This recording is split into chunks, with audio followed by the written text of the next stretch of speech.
Winners point education में आपका बहुत बहुत स्वागत है। मैं अमिता त्रिपाठी, आपकी हिंदी टीचर। आज मैं श्रद्धा मनु सर्ग लेकर आई हूँ। श्रद्धा मनु का पार्ट 1 कक्षा 12 से श्रद्धा मनु जयशंकर प्रसाद द्वारा रचित महाकाव्य कामायनी से अवतरित है।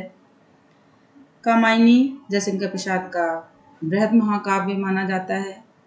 जैसा कि आप जानते हैं, जयशंकर प्रसाद छायावाद के प्रमुख स्तंभ कवियों में एक हैं। यहाँ पर श्रद्धा मनु में कवि ने क्या वर्णन किया है, किस समय का वर्णन किया है, वो देख लेंगे। कौन तुम संस्कृत जल निधि तीर तरंगों से फेंकी मणि एक, कर रहे निर्जन का चुपचाप प्रभा की धारा से अभिषेक।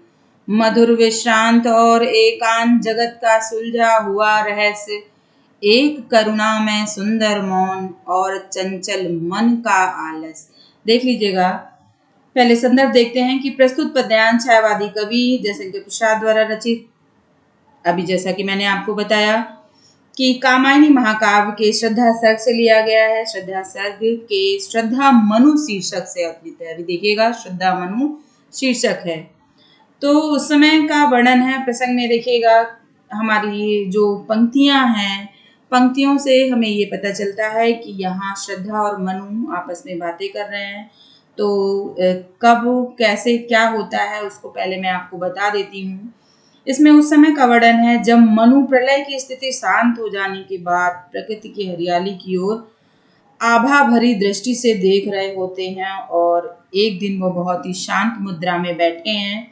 शांत मुद्रा में बैठकर एकाकी दशा में कुछ विचार कर रहे हैं कि आगे भविष्य में अब क्या होगा, कैसे किया जाए, क्योंकि प्रलय आ चुका है और प्रलय में बहुत कम ही कुछ बचता है प्रलय में।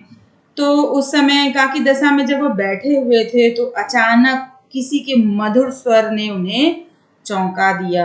और वह मधुर स्वर किसका था? श्रद्धा का था। श्रद्धा ने मनु से मधुर वाणी में जो कुछ कहा वही इन पंक्तियों में देखा जा सकता है। तो देखिएगा, कौन तुम संस्कृति जल निधि तीर तरंगों से फेंकी मणि एक, कर रहे निर्जन का चुपचाप प्रभा की धारा से अभिषेक। देख लीजिएगा, संस्कृत जल निधि तीर, संस्कृति से तात्पर्य है संसार रूपी सागर। जल निधि माने जल का खजाना किसे कहा गया है? सागर को कहा गया है। तीर माने किनारे। तरंगों से फेंकी मणि, मणि यहाँ पर रत्न का प्रकार है, जो एक प्रकार का रत्न होता है। प्रभा से तात्पर्य है धारा, जो प्रभा कांति है। प्रभा माने कांति, आभा, प्रकाश। अभिषेक कर रहे माने सुशोभित कर रहे हो उसको, उस जगह को। मधुर विश्रांत यानी शांत, थका हुआ। आलस्य यानी अकर्मण्यता, आदमी बहुत परेशान हो जाता है तो आलस के वशीभूत हो जाता है। तो उसी सब का वर्णन यहाँ करते हुए कवि ने श्रद्धा के द्वारा क्या कहा कि कौन तुम संस्कृत जल निधि तीर, अर्थात मनु हिमालय पर जब बैठे थे तो श्रद्धा उधर से घूमती हुई निकली और उन्होंने उनसे प्रश्न किया। क्या प्रश्न किया? कि संसार रूपी सागर से फेंकी हुई मणि के समान तुम कौन हो? तरंगों से फेंकी मणि एक, अर्थात संसार रूपी सागर से फेंकी हुई मणि के समान तुम कौन हो? कर रहे निर्जन का चुपचाप प्रभा की धारा से अभिषेक। निर्जन माने यहाँ शांत माहौल, जहाँ पे कोई जन ना हो। निर्जन माने बिना जन के जो स्थान होता है वो निर्जन यानी शांत और सुनसान होता है, कोई भी नहीं होता। तो वो कह रही हैं कि तुम इस निर्जन प्रदेश में मौन बैठकर अपने तेज से उसी प्रकार से शोभित कर रहे हो, माने अपनी प्रभा से, जो उनके तन की प्रभा थी, जो उनकी प्रकाश था, वो वहां इस निर्जन प्रदेश को अभिषेक कर रहा था, सुशोभित कर रहा था। किस प्रकार से शोभित कर रहा था? संस्कृत जल निधि तीर, जिस तरह से संसार रूपी सागर में फेंकी हुई मणि जो होती है, जब वो किनारे पर आ जाती है तो वो अपनी प्रभा से सारे पूरे चारों तरफ प्रकाशित करती है अपनी आभा से। तट को, जो किनारे हैं, तट जो है उसको प्रकाशित करती है। उसी तरह से जगत का सुलझा हुआ रहस्य, एक करुणा में सुंदर मौन और चंचल मन का आलस्य। अब यहाँ पे कह रही हैं मनु श्रद्धा के लिए परिचित थे तो वह मनु के मनोभाव को अध्ययन कर रही थी कि क्या है कैसे है। तो मनु से उन्होंने क्या कहा कि तुम मधुरता माने मधुरता, विश्रांत मीन्स थका हुआ, निरवता संसार में यानी मधुर थके हुए इस एकांत संसार में मुझे सुलझे हुए रहस्य के समान दिखाई देते हो। माने मुझे ऐसा लगता है तुम एक सुलझे हुए रहस्य हो, तुम्हें जानना कठिन नहीं हो रहा है, तुम्हें मैं जान सकती हूँ, फिर भी तुम्हारे मुख के जो भी भाव है मैं पढ़ सकती हूँ। और चंचल मन का आलस, तो वो कह रही हैं कि तुम्हारा मौन ही जो है, मौन वो क्या कर रहा है, वो अपनी ओर खींचता है। तुम्हें मौन बैठा देखकर ऐसा लगता है मानो तुम्हारे चंचल मन ने आलस्य का रूप धारण किया है। तुम्हारा जो रहस्य है वो तो अनजान नहीं रह सकता, वो सुलझे हुए रहस्य के समान लग रहा है, लेकिन तुम्हारा मौन बैठा देखकर ऐसा मुझे प्रतीत हो रहा है मानो तुम्हारे चंचल मन ने आलस्य का रूप धारण कर लिया। बस तुम्हारे अंदर आलस्य ने घर कर लिया है। माने मनु से श्रद्धा कह रही है यही आलस्य सबसे बड़ा कारण है। तो देखिएगा यहाँ प्रसाद जी ने खड़ी बोली का प्रयोग किया है। प्रसाद जी की भाषा यहाँ पे खड़ी बोली है, गुण माधुर्य है, क्योंकि यहाँ श्रृंगार संयोग श्रृंगार है, श्रद्धा और मनु का यहाँ मिलन हुआ है, रीति वैदर भी है। शब्द शक्ति में देख लीजिएगा, शब्द शक्ति में यहाँ अविधा और लक्षणा शक्ति है। अगला पैरा देखिएगा, सुना यह मनु ने मधु गुंजार, मधुकरी सा सब सानंद किए मुख नीचा कमल समान, प्रथम कवि का ज्यों सुंदर छंद, एक झटका सा लगा सहर्ष, निरखने लगे लुटे से कौन, गा रहा यह सुंदर संगीत, कुतूहल रह न सका फिर मुंह।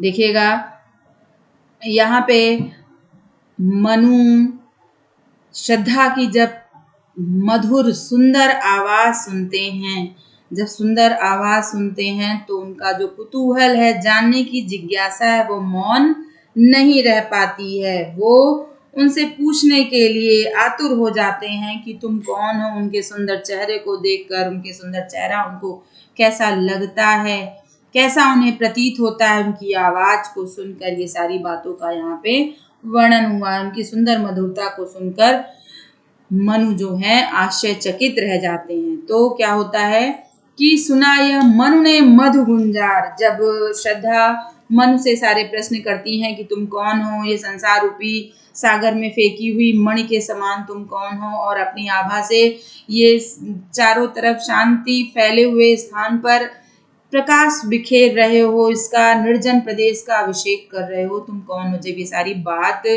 श्रद्धा के मुख से मनु सुनते हैं तो उन्हें श्रद्धा के मुख की आवाज कैसी लगती है उसी का वर्णन है। मनु श्रद्धा की जब प्रथम भेंट होती है तो जब श्रद्धा उनसे उनका परिचय पूछती है तो उसकी आवाज उन्हें बहुत सुंदर लगती है। और वो सुंदर कैसे लगती है कि सुना यह मनु ने मधु गुंजार, जब श्रद्धा बोलती हैं तो उन्हें ऐसा लगता है मानो भौरों के मधुर गुंजार के समान आनंद दे रही है। मधु गुंजार, मधुकरी सा आनंद, उन्हें मधुकरी के समान यानी भौरे के समान उनकी आवाज सुंदर लगती है, बहुत ही उनको अपनी तरफ आकर्षित करती है।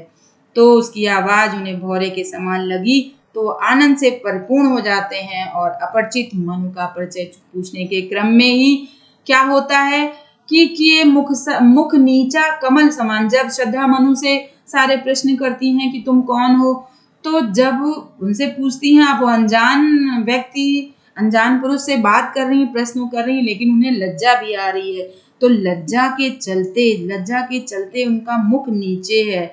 अब उसका वो सुंदर वर्णन कवि ने किस प्रकार किया, देखिएगा कि श्रद्धा लज्जावश अपने सिर को नीचे झुकाए रहती हैं, कि किए मुख नीचा कमल समान, ऐसे झुकाए हुए हैं मनु को उनके नीचे किए हुए मुख किसके समान लग रहे हैं, जिस तरह से कमल यानी किए मुख नीचा कमल समान, जिस तरह से कमल पृथ्वी की ओर झुका रहता है, मनु को श्रद्धा कैसी लग रही है, कमल सदृश यानी कमल के समान लग रही हैं।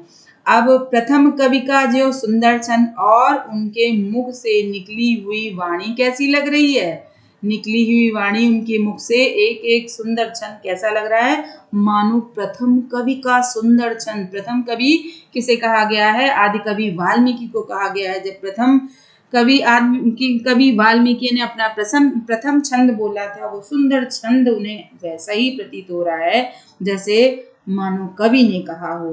यानी इतना सुंदर उनके मुख से निकली हुई आवाज है, तो वो उनकी जो मौन है वो चुप नहीं रह सकता। सुंदर दिखने वाले मुख से निकले मधुर बोल आदि कवि के सुंदर छंद से प्रतीत हो रहे हैं, और जो कि इस निर्जन स्थान पर किसी और के तो होने की उन्हें संभावना है नहीं। तो श्रद्धा जैसी अनुपम रूपवती को देखकर मनु आश्चर्यचकित हो उठते हैं और उनका मलिन मुख कैसा हो जाता है। एक झटका सा लगा सहर्ष निरखने लगे लुटे से कौन। उन्हें झटका लग जाता है, मानो उन्हें किसी ने नींद से जगा हो गया दिया हो, आलस्य से जगा दिया हो। उनका मलिन मुख निखर उठता है। श्रद्धा के कंठ से निकले गीत को सुनकर, माने सुंदर जो उनकी मुख से वाणी निकल रही है वो उनके लिए कैसी प्रतीत हो रही है, मानो गा रहा यह सुंदर संगीत कुतूहल रह न सका फिर मौन। उनके मुख से निकली हुई एक एक वाणी उन्हें संगीत के समान प्रतीत हो रही है। ऐसा प्रभाव पड़ रहा है कि उन्हें अब उनसे बोले बिना वो रह ही नहीं पा रहे हैं, और उनके विषय में सब कुछ जानने के लिए उनका जो कुतूहल है वो अब मौन नहीं रह सका, और वो जानने के लिए आतुर हो गए हैं। वो जानना चाहते हैं कि वो कौन है, ये सुंदर सा मुख। और मुख जब वो ऊपर करेंगे तो उन्हें लगेगा एक तो इतना सुंदर मुख और ऊपर से इतनी सुंदर वाणी जो उन्हें संगीत के समान प्रतीत हो रही थी। तो देखिएगा बच्चों, यहाँ पर रस संयोग श्रृंगार ही है, क्योंकि यहाँ श्रद्धा और मनु का विलन हुआ है। भाषा खड़ी बोली है जो कि उदारता से भरी हुई है। अविधा और लक्षणा शब्द शक्ति है, गुण माधुर्य है इसमें। अलंकार इसमें उपमा है, उत्प्रेक्षा है और अनुप्रास भी है। उपमा से तात्पर्य है मुख नीचा कमल समान। उनका मुख किसके समान उन्हें लगा, कमल के समान। मधुकरी का सा सब आनंद, उनकी आवाज उन्हें मधुर गुंजार के समान लगी, मधुकरी के समान लगी। तो यहाँ पे समानता दी गई उपमा, उत्प्रेक्षा और अनुप्रास अलंकार है। उत्प्रेक्षा अलंकार की परिभाषा जान लिए, जहाँ मन मानो मेरे जान आता है, यानी मन में मधु गुंजार, वहां पर क्या होता है, वहां पर उत्प्रेक्षा अलंकार होता है। आगे देखिएगा, तीसरा पैरा हमारा है कि और देखा वह सुंदर दृश्य नयन का इंद्रजाल अविराम, कुसुम वैभव में लता समान चंद्रिका से लिपटा घनश्याम। हृदय की अनुकृति बाह्य उदार एक लंबी काया उन्मुक्त, मधु पवन क्रीडित ज्यों शिशुशाल, सुशोभित हो सौरभ संयुक्त। नसण गांधार देश के नील, रोम वाले मेसों के चर्म ढक रहे थे उसका वपु कांत, बन रहा था वह कोमल वर्म। अब यहाँ देख लीजिएगा कि कोमल वर्म उनका, यहाँ पे उस समय का वर्णन है जब एक तो उन्होंने उनका मुख देख लिया और मुख देखा, उनकी सुंदर वाणी देखी। अब उनकी सुंदरता को निहार रहे हैं। उनकी सुंदरता का वर्णन कवि ने बड़े ही मनोहारी चित्रण किया है। देखिएगा कि और देखा वह सुंदर दृश्य, जब उन्होंने इतना सुंदर दृश्य, इसका शब्दार्थ पहले समझ लीजिएगा। सुंदर दृश्य, वातावरण, नयन का इंद्रजाल, इंद्रजाल जादू, अभिराम माने सुंदर, अभिराम माने सुंदर, अनोखा कुसुम, वैभव पुष्पों का असर, चंद्रिका चांदनी, घनश्याम अर्थात काला बादल, अनुकृति प्रतिकृति नकल, बाह्य बाहर, काया शरीर, उन्मुक्त स्वतंत्र। तो यहाँ पे वर्णन उस समय कहा जैसे एक सुंदर दृश्य कोई व्यक्ति देख ले और उसके उस सुंदर दृश्य में वो भाव विभोर हो जाए। श्रद्धा की सुंदरता ही इतनी अपूर्व थी, यानी जिसका कोई वर्णन करना अपने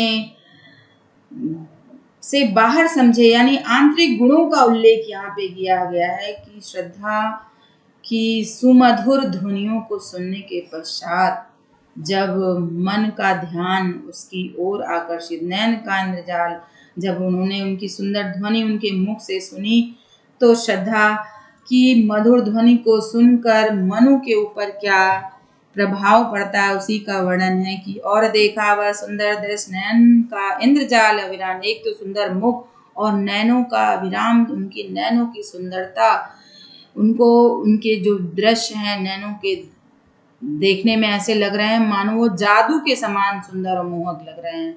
श्रद्धा कैसी लग रही हैं? कुसुम वैभव में लता समान।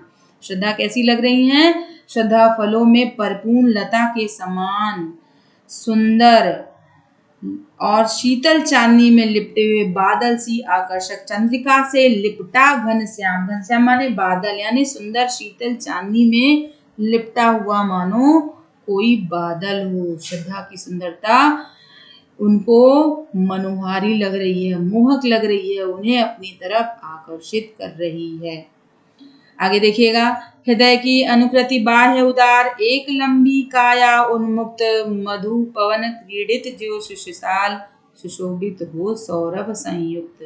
कहने का तात्पर्य है कि कवि ये कह रहे हैं कि कवि का जो अधखुला अंग है, श्रद्धा को देखकर मनु यही सोच रहे हैं कि इतना लंबा शरीर जैसा कि बाहर से देखने में उदार है तो हृदय के अंदर भी उतनी ही सुंदरता, माने वो देखने में बहुत लंबी सुंदर और बाह्य उदार, माने बाहरी जब उनकी आभा इतनी सुंदर है तो उनके हृदय अनुकृति, उनके अंदर कितनी सुंदरता होगी, यही वर्णन यहाँ पे कवि ने किया है कि उनका हृदय भी उतना ही उदार और विस्तृत होगा जितना उनका लंबा कद है, माने लंबे कद वाली उन्मुक्त युवती हैं।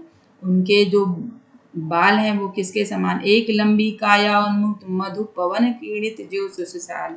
यहाँ कहने का तात्पर्य है कि उनका एक तो उदार शरीर है और उदार और विशाल हृदय भी है। कवि आगे कहते हैं कि श्रद्धा का शरीर यौवन से मदमस्त होकर किसके समान झूम रहा? मधु पवन क्रीड़ित जो से सुशाल, यानी मस्त होकर उस तरह से झूम रहा जिस तरह से बसंत में हवा चलती है, बसंती हवा चलती है, वो उसी प्रकार उन्मुक्त हो रही हैं, मधुर वायु के समान।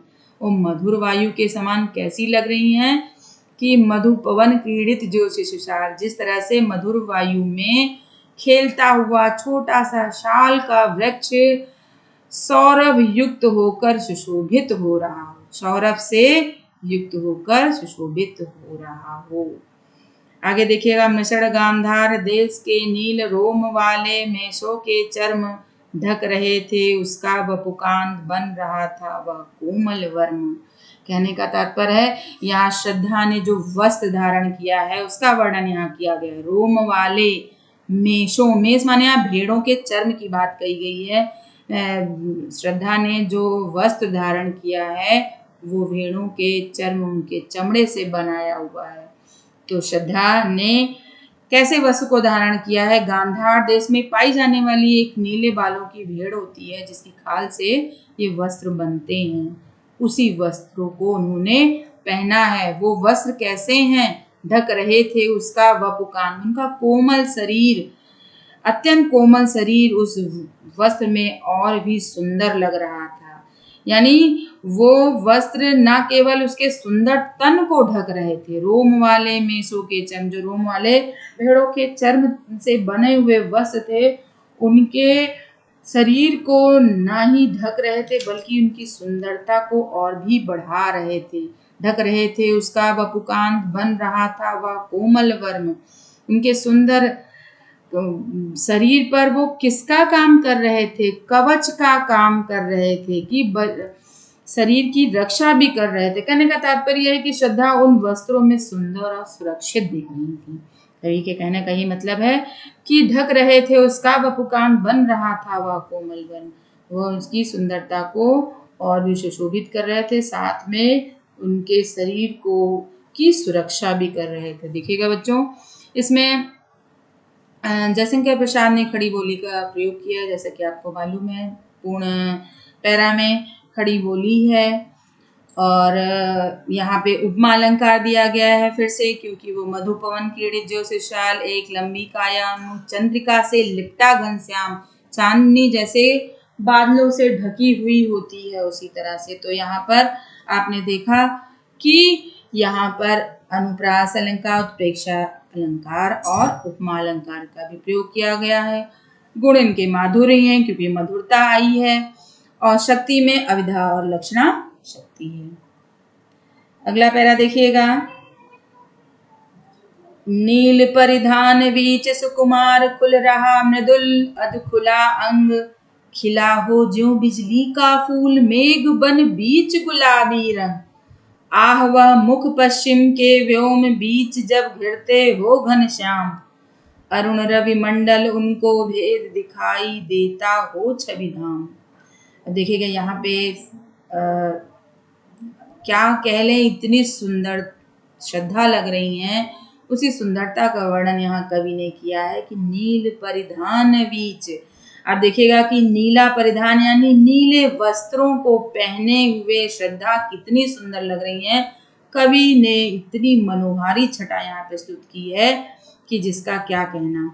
कि नील परिधान बीच सुकुमार मेघ बन बीच गुलाबी रंग, कहने का तात्पर्य है श्रद्धा के कोमल अधखिले अंग उसके नीले वस्त्रों से झांक रहे थे, कि खिला हो ऐसे झांक रहे थे। नील परिधान नीले वस्त्रों के बीच, नीले पहने हुए वस्त्रों के बीच श्रद्धा का अधुखला अंग इस प्रकार से झांक रहा था। वह कैसा लग रहा था? खिला हो ज्यों बिजली का फूल मेघ बन बीच गुलाबी रंग। जिस प्रकार से आकाश, नीले आकाश में बिजली जब चमकती है तो वो किसके समान लगती है? मानो गुलाबी रंग का फूल खिला हो। तो यहाँ श्रद्धा का जो शरीर है, अधुखला अंग है, वो नीले वस्त्रों में उसी के समान लग रहा था। कैसे लग रहा था? कि नीले वस्त्रों में श्रद्धा का जो अधुखला अंग है वो बिजली के फूल के समान लग रहा था। उनका अधुखला अंग बिजली के फूल के समान खिला हुआ प्रतीत हो रहा था। अब जब इतना सुंदर शरीर उन्होंने देखा तो आगे क्या होता देखिएगा कि आह वह मुख पश्चिम के व्योम बीच जब घिरते हो घनश्याम। ओ वह मुख पश्चिम के व्योम बीच जब घिरते हो घनश्याम, अरुण रवि मंडल उसको भेद दिखाई देता हो छविधाम। कहने का तात्पर्य है कि कवि ने श्रद्धा की मुख की लाली और तेज का वर्णन अब यहाँ पे किया। अभी तक तो आपने देखा कि वो नीले वस्त्रों में उसके अधुखले अंग कैसे लग रहे हैं, लेकिन अब यहाँ पे मुख का वर्णन किया है। मुख लाली, जब उसके मुख पे लाली है, वो लाली किसके समान लग रही है? कवि ने यहाँ पे प्रकृति से उसे जोड़ा है। प्रकृति से कैसे जोड़ा है वो देखिएगा कि मनु यहाँ पे उनकी रूप राशि को देख के आहत हो गए हैं। आहत होने के बाद उनकी दशा क्या होती है उसी का वर्णन है। मनु आहत होकर उस रूप राशि को देखकर सोचते हैं, क्या सोचते हैं? आह मुख पश्चिम के व्योम। ऐसा उन्हें लग रहा है कि श्रद्धा का मुख लज्जा युक्त लाली, जब वो लज्जा से शर्मा रही हैं तो उनका मुख लाल हो जा रहा है। माने लज्जा युक्त लाली तथा गौरवपूर्ण कांति के उनका क्या कहना? गौरवपूर्ण माने गोरी थी, उनका शरीर गौर वर्ण का था। अब उस समय उनका मुख उन्हें ऐसा लग रहा है कि आह मुख पश्चिम के व्योम, यानी ऐसा लग रहा है मानो संध्या के समय, जब संध्या काल बेला होती है तो पश्चिम में सूर्य क्या होता है? डूबता है। तो समय जब बादल आकाश में घिराते हैं और पश्चिम में आकाश जब डूबता है तो डूबते हुए सूर्य की दशा का वर्णन है। यानी सूर्य अपनी लालिमा और कांति से उनको भेद कर दिखा। माने वो डूब जाने के बाद भी, अरुण माने यहाँ सूर्य से तात्पर्य है, रवि माने सूर्य, अरुण माने लाली, मंडल उसको भेद। माने यहाँ पर ये कहा गया है कि आकाश में जब डूबता हुआ सूर्य होता है तो वो सूर्य डूबने के बाद भी अपनी लालिमा और कांति से उस आकाश को भेद देता है।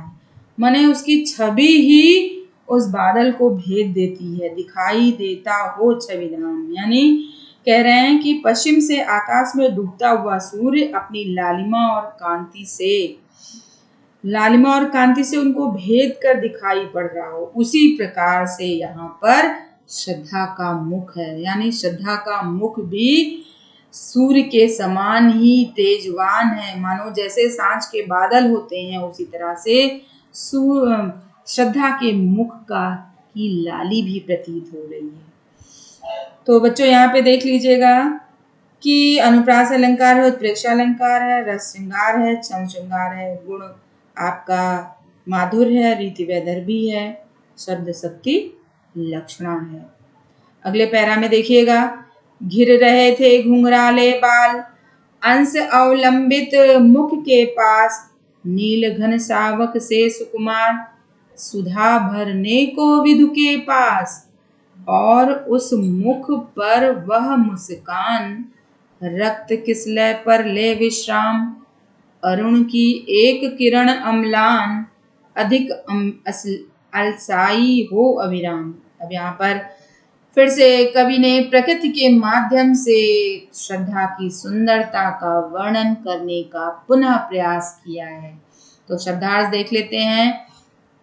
अंश अवलंबित, अंश माने होता है यहाँ पे कंधा, अवलंबित यहाँ आश्रित माने कंधे का सहारा लिए हुए, घन शावक, घन माने बादल, शावक माने बच्चे, सुकुमार माने जैसे छोटे छोटे बच्चे हों, सुधा से तात्पर्य है यहाँ पे अमृत भरने को विधु के पास, विधु माने चंद्रमा, और उस मुख पर वह मुस्कान, रक्त किसलय पर ले विश्राम, अरुण की एक किरण अम्लान। तो देखिएगा यहाँ पे उस श्रद्धा की सुंदरता का वर्णन कवि ने किस प्रकार किया है कि वो कह रहे हैं कि मनु से प्रश्न करने वाले श्रद्धा की न केवल अभी तक उन्होंने वाणी मधुर सुनी थी, उनका मुख सौंदर्य भी देख लिया, उससे वो आकर्षित हो गए, और आकर्षित होने के बाद उनके साथ क्या होता है, श्रद्धा के चंद्र समान मुख के पास कोमल और घुंघराले। अब जब उन्होंने देखा कि उनका मुख इतना सुंदर है, तो मुख के पास जो घिरे हुए बादल थे कि मुख सुंदर इतना प्रतीत हो रहा, और सुंदर मुख की सुंदरता को और भी बढ़ा रहा था क्या, उनके मुख पर लटके हुए घुंघराले बाल, जो उनके मुख पर लटके हुए काले काले घुंघराले बाल थे, वो बहुत ही उनकी सुंदरता को बढ़ा रहे थे। वो किस तरह से लग रहे थे, जैसे कि घिर रहे थे घुंघराले बाल, अंश अवलंबित मुख के पास। श्रद्धा के जो केस हैं सुंदर और घुंघराले थे, वे उनके चेहरे से होकर कंधों पर ऐसे झूल रहे थे मानो अमृत पान हेतु।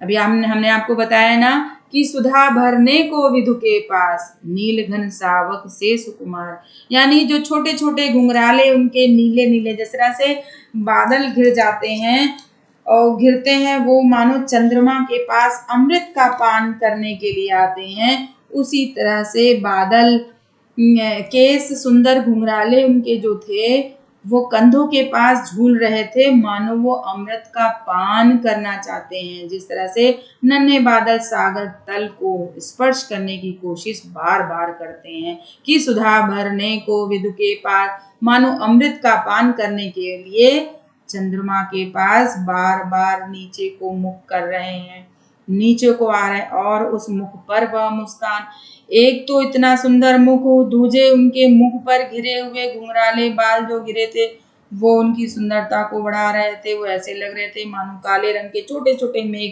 चंद्रमा के पास क्या करने आ रहे हैं, अमृत का विधु के पास सुधा भरने को, यानी अमृत का पान करने आ रहे हैं।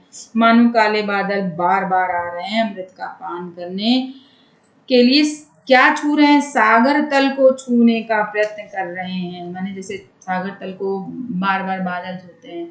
तो श्रद्धा के मुख पर प्रसन्नता छाई हुई है कि, और उस मुख पर वह मुस्कान, रक्त किसलय पर ले विश्राम।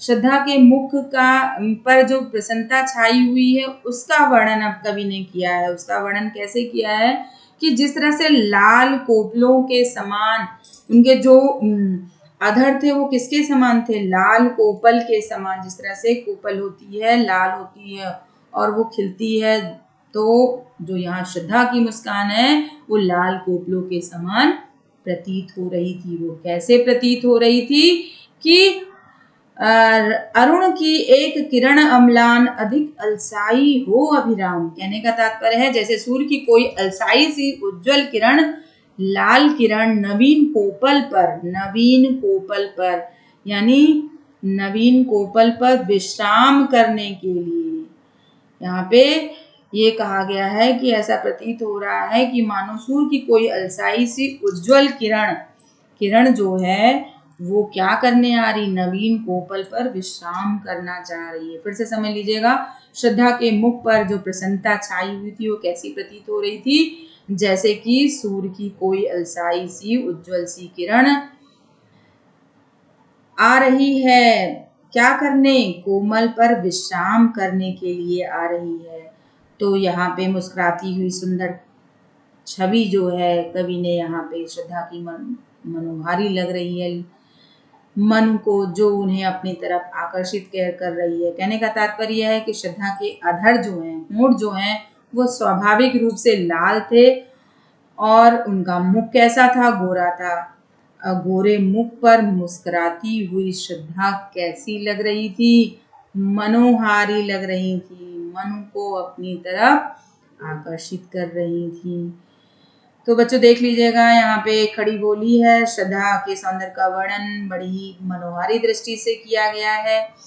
उत्प्रेक्षा अलंकार है, सामने आपको पहले ही बताया कि संयुक्त श्रृंगार चल रहा है क्योंकि श्रद्धा और मनु का यहाँ पर मिलन हुआ है।